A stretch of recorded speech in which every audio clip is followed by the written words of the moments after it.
Acts chapter 12. Now about that time Herod the king stretched forth his hands to vex certain of the church. And he killed James the brother of John with the sword. And because he saw it pleased the Jews, he proceeded further to take Peter also. Then were the days of unleavened bread. And when he had apprehended him, he put him in prison, and delivered him to 4 quaternions of soldiers to keep him, intending after Easter to bring him forth to the people. Peter therefore was kept in prison, but prayer was made without ceasing of the church unto God for him. And when Herod would have brought him forth, the same night Peter was sleeping between 2 soldiers, bound with 2 chains, and the keepers before the door kept the prison. And, behold, the angel of the Lord came upon him, and a light shined in the prison, and he smote Peter on the side, and raised him up, saying, Arise up quickly. And his chains fell off from his hands. And the angel said unto him, Gird thyself, and bind on thy sandals. And so he did. And he saith unto him, Cast thy garment about thee, and follow me. And he went out, and followed him, and wist not that it was true which was done by the angel, but thought he saw a vision.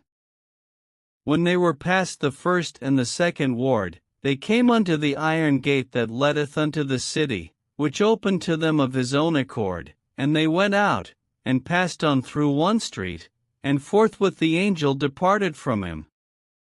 And when Peter was come to himself, he said, Now I know of a surety, that the Lord hath sent his angel, and hath delivered me out of the hand of Herod, and from all the expectation of the people of the Jews. And when he had considered the thing, he came to the house of Mary the mother of John, whose surname was Mark, where many were gathered together praying. And as Peter knocked at the door of the gate, a damsel came to hearken, named Rhoda. And when she knew Peter's voice, she opened not the gate for gladness, but ran in, and told how Peter stood before the gate. And they said unto her, Thou art mad. But she constantly affirmed that it was even so. Then said they, It is his angel. But Peter continued knocking, and when they had opened the door, and saw him, they were astonished. But he, beckoning unto them with the hand to hold their peace, declared unto them how the Lord had brought him out of the prison. And he said, Go shew these things unto James, and to the brethren. And he departed, and went into another place.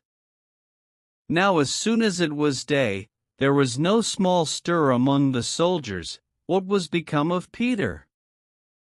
And when Herod had sought for him, and found him not, he examined the keepers, and commanded that they should be put to death. And he went down from Judea to Caesarea, and there abode. And Herod was highly displeased with them of Tyre and Sidon, but they came with one accord to him, and, having made Blastus the king's chamberlain their friend, desired peace, because their country was nourished by the king's country. And upon a set day Herod, arrayed in royal apparel, sat upon his throne, and made an oration unto them. And the people gave a shout, saying, It is the voice of a God, and not of a man. And immediately the angel of the Lord smote him, because he gave not God the glory, and he was eaten of worms, and gave up the ghost. But the word of God grew and multiplied. And Barnabas and Saul returned from Jerusalem, when they had fulfilled their ministry, and took with them John, whose surname was Mark.